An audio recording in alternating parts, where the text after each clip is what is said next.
বর্তমানে শিশুরা প্রতিনিয়ত যৌন নিপীড়ন কিংবা শারীরিক অ্যাবিউজের শিকার হচ্ছে নিকট আত্মীয় বা আশেপাশের পরিচিত মানুষের কাছে।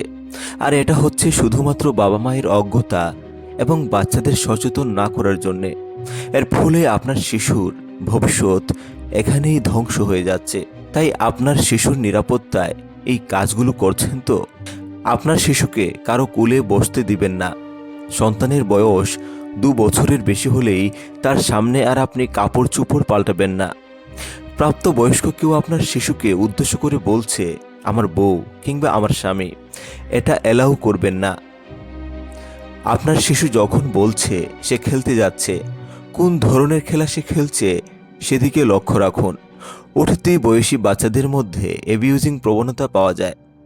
স্বাচ্ছন্দ্য বোধ করছে না এমন কারো সাথে কোথাও যেতে আপনার শিশুকে জোরাজুরি করবেন না। পাশাপাশি লক্ষ্য রাখুন আপনার শিশু বিশেষ কোনো প্রাপ্ত বয়স্কের ভক্ত হয়ে উঠছে কিনা। দারুণ প্রাণোচ্ছল কোনো শিশু হঠাৎ নির্জীব হয়ে গেলে তাকে প্রশ্ন করুন, তার মনের অবস্থাটা পড়তে চেষ্টা করুন। বয়সন্ধি পেরোচ্ছে এমন বাচ্চাকে যৌন মূল্যবোধ সম্পর্কে শিক্ষা দিন। আপনি যদি এই কাজ না করেন তবে সমাজ তাকে ভুলটা শিখিয়ে দিবে। কোনো ছবি, কার্টুন ইত্যাদি বাচ্চাদের জন্য আনলে আগে তা নিজে দেখুন। কোনো বই সম্পর্কে নিশ্চিত হয়ে তবেই তা কোমলমতি সন্তানের হাতে দিন।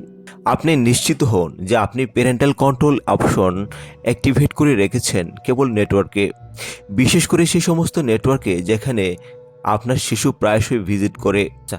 কালো তালিকাভুক্ত করুন সেই সব বই, গান, মুভি, পরিবার বা ব্যক্তিকে যা আপনার শিশুর মনের সৌন্দর্য নষ্ট করতে পারে।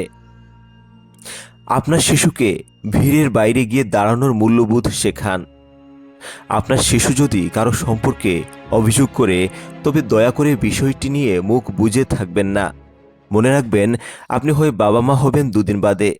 যে কোনো ব্যথা কিন্তু সারা জীবন বয়ে বেড়াতে হয়। আপনার সচেতনতা আপনার পরিবারের নিরাপত্তা।